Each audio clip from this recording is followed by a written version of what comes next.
High everyone, আসসালামু আলাইকুম। Welcome back to my channel. আশা করছি আপনারা সবাই অনেক অনেক ভালো আছেন। আলহামদুলিল্লাহ, আল্লাহ তাআলার অশেষ রহমতে আমরাও ভালো আছি।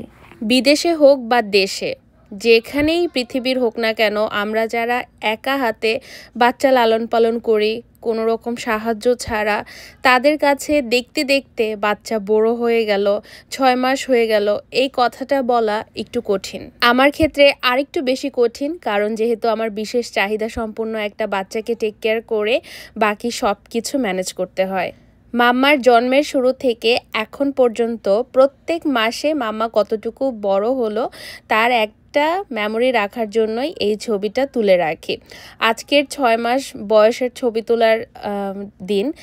আজকে এখন বাজে হলো রাত 2:30। কাজ থেকে এসে 2 বাচ্চাকে ঘুম পাড়িয়ে দিয়ে এখন শেহেরের ছবি তুলছি। যেহেতু শেহের রাত্রে সব সময় সজাগ থাকে, তার ঘুমাতে অনেক বেশি দেরি হয়ে যায়।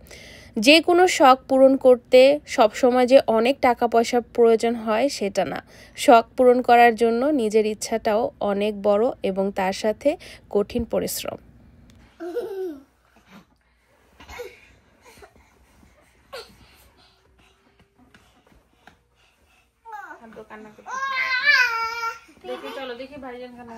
বাচ্চারা বড় হয়, প্রত্যেক 3 মাস পর পর তার সাথে জামা কাপড়ের একটা পরিবর্তন আসে এবং পুরনো জামা কাপড়গুলো ফেলে দিয়ে বা ডোনেট করে নতুন জামা কাপড় আনতে হয়। 1 থেকে 3 মাস, 3 থেকে 6 মাস, 6 থেকে 9 মাস এবং 9 থেকে 12 মাস।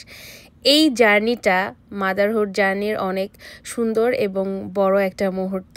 যে ছোট্ট নিউবর্ন কাপড়ের সাইজ থেকে আস্তে আস্তে কাপড়ের সাইজ বড় হওয়া এবং সেগুলো ধোয়া, নিজের হাতে ধরা, এটা একটা বড় ব্লেসিং আমি মনে করি। আমি যখন বাচ্চাদের কাপড় গুছাই, ভাঁজ করি, নতুন কাপড় আনি, তাদেরকে পরাই, বা যখন ছোট কাপড়গুলো আস্তে আস্তে বড় হতে দেখি, এটা আমার মনে হয় খুব সুইট একটা জার্নি।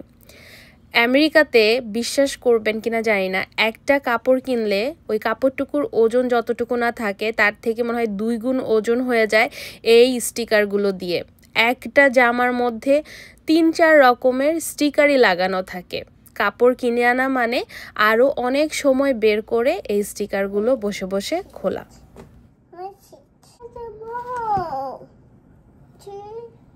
কি? You want more? Yeah. তাহলে এটা করো। দেখবা, কেয়ারফুল, কেয়ারফুল, হাতে যেন না লাগে। হাতে এইখানে ধরে টান দেবে পেপারে, হাতে যেন না লাগে, হাতে যেন না লাগে পাপার। Thank you. স্টিকার খুলো। এই যে স্টিকার, এটা খুলো, পিল করো।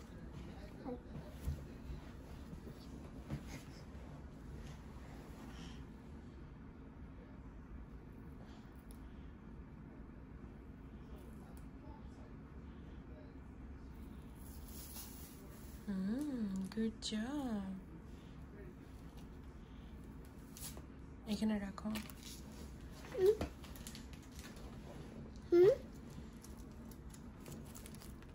Yeah. Thank you, Papa.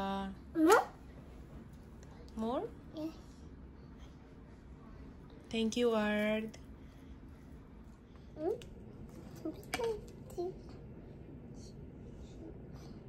What? এখানে রাখো। এটা তো গার্বেজ, এটা গার্বেজে ফেলতে হবে। তুমি হেল্প করতে চাও মাম্মাকে? ইয়া, তাহলে তুমি এটা খুলো, এই টি শার্টগুলো খুলো। এগুলো ডান।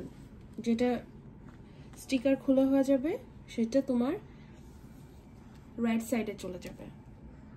ওকে, বসো, বসে না, পড়ে যাবে। থ্যাংক ইউ পাপা। ও স্টিকার খুলবে। প্রচণ্ড গরম পড়ে গেছে, তার সাথে এখন মার্কেটে গরমের কাপড়গুলো সবসময় পাওয়া যায়। আজকে মাম্মার জন্য যে কাপড়গুলো এনেছি এগুলো হলো 6 থেকে 9 মাসের মধ্যে পরতে পারবে। আর এই সবগুলো কাপড় অনেক বেশি নরম আর পাতলা। যেহেতু বাহিরে প্রচণ্ড গরম, তার একটু প্রভাব ঘরে পড়ে যায় যতই ফ্যান চলুক আর এসি চলতে থাকুক না কেন। কাপড়গুলো এত আরামদায়ক আমার মনে হচ্ছিল যে এরকম কাপড় দিয়ে যদি আমাদের বড়দের জামা কাপড় বানিয়ে দিত তাহলে খারাপ হতো না। আর মেয়ে বাচ্চার কাপড় তো সবসময় অনেক সুন্দর আর কিউট দেখতে হয়, একটু তুলনামূলক বেশি। এই যে এই স্টিকার লাগানোর যে তারগুলো থাকে, এইটা মানে যদি ড্রায়ারে একবার পরে একদম আমার মনে হয় নাইফের মতো ধারালো হয়ে যায়। বিশেষ করে বাচ্চাদের শরীরের জন্য এটা অনেক বেশি ক্ষতিকর একটা জিনিস, বাচ্চাদের শরীর কেটেও যেতে পারে। তাই আমি সব সময় সচেতন থাকি। এগুলো হলো নাইট ওয়্যার, আর তার সাথে কিছু শর্টস, প্যান্ট আর কিছু টপও আছে। এই যে একটা জামার ভিতরে প্রায় 3 রকমের স্টিকার লাগানো। প্রত্যেকটা স্টিকার খুলে ধুয়ে তারপরে মাম্মাকে দিব ব্যবহার করতে।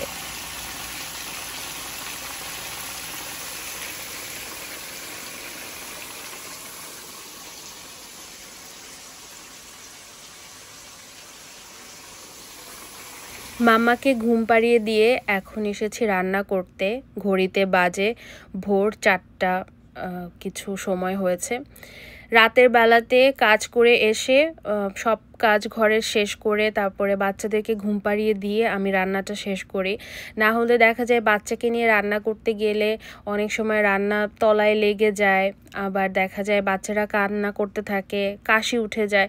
সব কিছু মিলিয়ে চিন্তা করি যেভাবে কাজ করলে সুবিধা হয় জাস্ট কাজগুলো শেষ করতে, কারণ এই সময়টা সবসময় থাকবে না। একটা সময় বাচ্চারা বড় হয়ে যাবে, তখন হাতে অফুরন্ত সময় থাকবে হয়তো, কিন্তু বাচ্চাদের এই ছোটোবেলাটা আর কখনোই ফেরত আসবে না। অনেক মাঝে মাঝে ক্লান্ত লাগে, ফ্রাস্ট্রেটেড হয়ে যায় যে এত কিছু করতে হয়। তারপরেও মনে হয় ঠিক আছে, এত কিছু না করতে হলেও হয়তো এখন বসে বসে কান্না করতাম যে তেমন কিছুই করার নেই লাইফে। জীবনে ভালো সময় খারাপ সময় দুটোই থাকে, সব কিছু মিলিয়েই জীবন।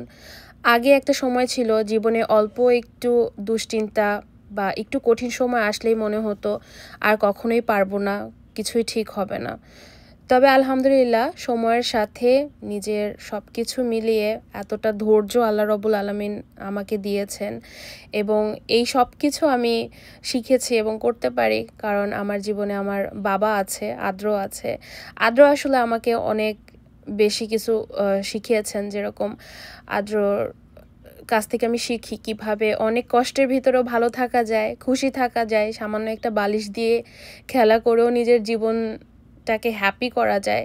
এগুলো আমি আদর কাছ থেকে অনেক শিখি। মা হয়ে আসলে আমার বাচ্চাকে শেখানো উচিত ছিল, কিন্তু আলহামদুলিল্লাহ আমার বাচ্চাই আমাকে অনেক কিছু জীবনে শেখায়। একটু কঠিন সময় দিয়ে এখন আমরা যাচ্ছি, তবে ইনশাল্লাহ এই কঠিন সময়টাও থাকবে না, পার হয়ে যাবে আল্লাহ চাইলে। আল্লাহ হয়তো পরীক্ষায় ফেলেছেন, সেই জন্যই। তারপরও আলহামদুলিল্লাহ আল্লাহর কাছে আমি সবসময় অনেক শুকরিয়া আদায় করি। আল্লাহ যেভাবেই রেখেছেন খুব ভালোই রেখেছেন। আজকে রান্না করছি হলো পাঙ্গাস মাছের তরকারি, তার সাথে পেঁপে দিয়ে ডাল, আর করছি হলো শোল মাছ দিয়ে বেগুন চচ্চড়ি।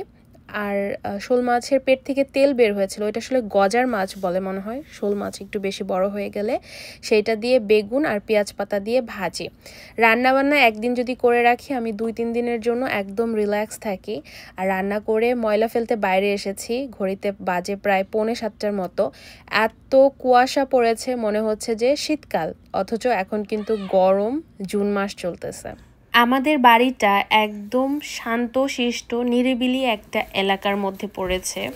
সাইড প্রপার্টি তেমন আশেপাশে বাড়িও নেই, শুধু আমাদের হাতের ডান দিকে একটা বাড়ি, আর বাম দিকে যে বাড়িটা সেটাও অনেকটুকুই দূরে, হেঁটে যেতেও সময় লাগে। এই পুরো এরিয়াটাই সবসময় খুব নীরব থাকে। বিশেষ করে সকালবেলা আর সন্ধেবেলাতে পাখির যে কিচিরমিচির শব্দ এত ভালো লাগে, মনে হয় যে আমার ছোট্ট একটা বাংলাদেশ। তোমার জন্য একটা সারপ্রাইজ আছে। কি আছে বলো তো? সারপ্রাইজ। এখানে আসো, মামার পাশে বসো। বলো তো সারপ্রাইজ। Surprise surprise.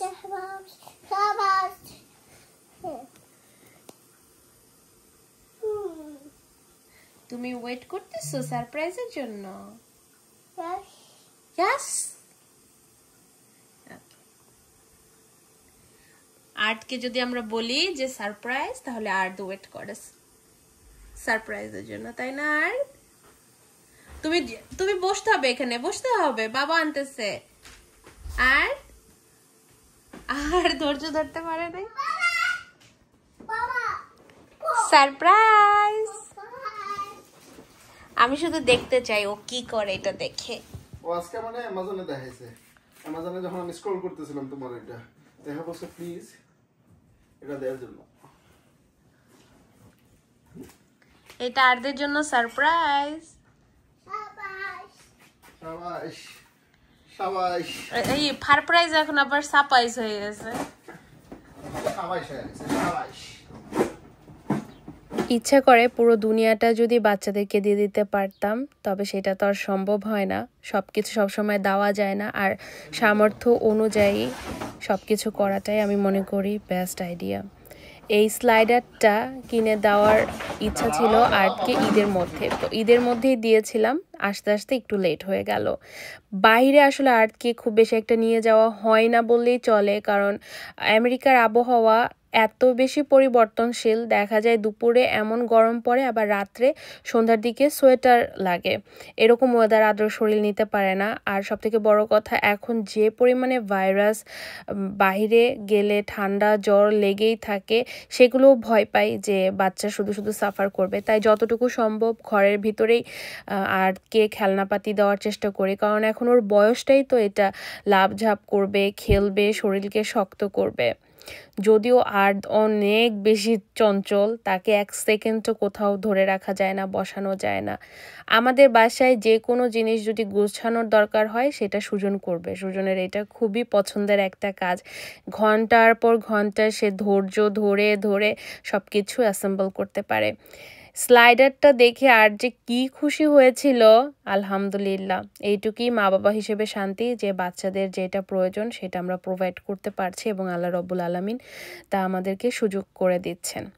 সবাই আমাদের জন্য এবং বাচ্চাদের জন্য দোয়া করবেন। দেখা হবে অন্য একটা সময় আমার লাইফের কোনো অংশ বিশেষ নিয়ে। আর আমার এই এলোমেলো ব্লগ আপনাদের কেমন লাগে অবশ্যই আমাকে জানাবেন। আর থ্যাংক ইউ সো মাচ আমাকে এত এত ভালোবাসা দেওয়ার জন্য, আমার পরিবারের জন্য সবসময় দোয়া করার জন্য। আল্লাহ হাফেজ। ওইটা এই কর্নারে দিয়ে দাও। এই লাস্টটা যেন পিছলা না খাই জন্য। আর তুমি হ্যাপি হইছো? You welcome. বাবাকে টাগি দাও।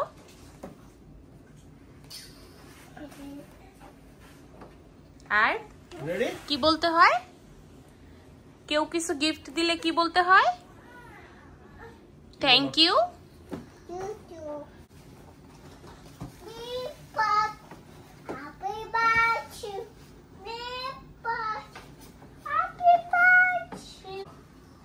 স্লাইড করে উঠে যাও,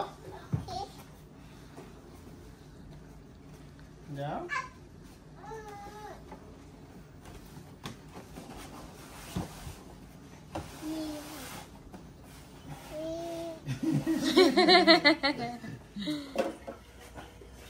যাও যাও তাহলে স্লাইড করো, স্লাইড করো।